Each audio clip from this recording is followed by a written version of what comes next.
Hello, I'm Sebastian. Welcome to Nine Nar Trees podcast. Today, I will summarize and review the book. What Would the Rockefellers Do? How the Wealthy Get and Stay That Way?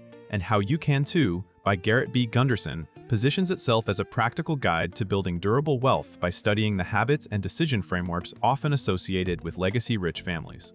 Rather than focusing only on earning more, the book emphasizes keeping money, protecting it from avoidable risks, and directing it into systems that support long-term freedom. Gunderson is known for teaching cash flow awareness, liability management, and the idea that financial success is shaped by behaviors and structures as much as by investment picks. In this book, the Rockefeller name functions as a shorthand for multi-generational thinking, disciplined stewardship, and intentional planning. Readers can expect discussion around cash flow management, the relationship between lifestyle and solvency, and the importance of professional teams and legal structures. The overall promise is a shift from short-term tactics to a wealth mindset that prioritizes stability, optionality, and repeatable processes for growing and preserving net worth. I will give you key takeaways from this book.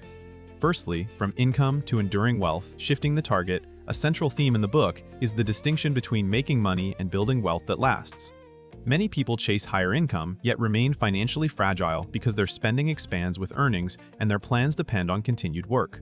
The Rockefeller framing points to a different target: durable cash flow, controlled liabilities, and decisions that remain sound even when markets or careers change. The book encourages readers to define wealth in functional terms, such as freedom of time, stability of household finances, and the ability to fund priorities without constant stress. That shift changes how choices are evaluated. A purchase is not only about affordability today, but about whether it adds recurring obligations. A financial opportunity is not only about potential return, but about the downside and the time commitment it demands. The book also highlights that wealth building is less about a single breakthrough and more about repeatable behaviors, tracking cash flow, reducing unnecessary leakages, and intentionally allocating surplus into assets and protective structures. This topic sets the foundation for readers to stop measuring success by salary alone and start measuring it by resilience, optionality, and sustainable lifestyle design. Secondly, cash flow discipline and lifestyle design as the real engine. Another key topic is that cash flow, not just net worth on paper, is what determines day-to-day freedom.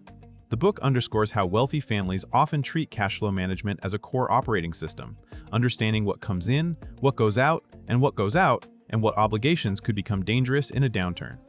Readers are guided to identify spending patterns that create hidden pressure, such as recurring subscriptions, vehicle payments, or housing choices that limit flexibility. The emphasis is not necessarily extreme frugality, but intentionality, directing money to what produces value and trimming what creates financial drag. Lifestyle design appears as a strategic element, not a reward after the fact. By aligning spending with priorities and building a margin of safety, readers can reduce the likelihood of debt spirals and force liquidation of investments. The book also encourages setting up simple routines to review cash flow, plan for irregular expenses, and build reserves that prevent reliance on credit. This topic connects personal behavior with structural wealth outcomes, arguing that consistent cash flow surplus gives you the ability to invest, negotiate, and take advantage of opportunities when others are financially constrained. Thirdly, risk management, liability control, and the cost of being unprotected. The book places strong weight on the idea that wealth is often lost through preventable risks rather than poor ambition.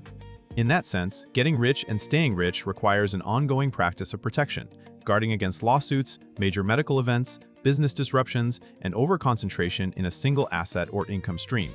Using the Rockefeller metaphor, the message is that affluent families frequently think in terms of downside first.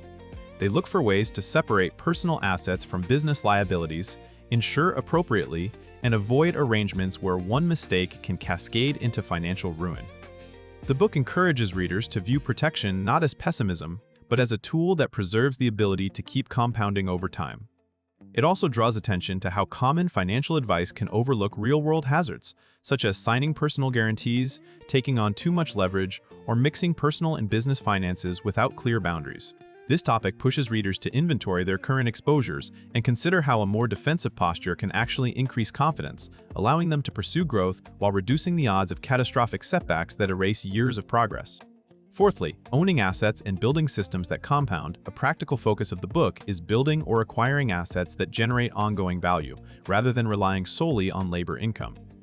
The Rockefeller lens encourages thinking in systems, how money moves, where it is stored, and how it is deployed, so that it can compound with less dependence on daily effort.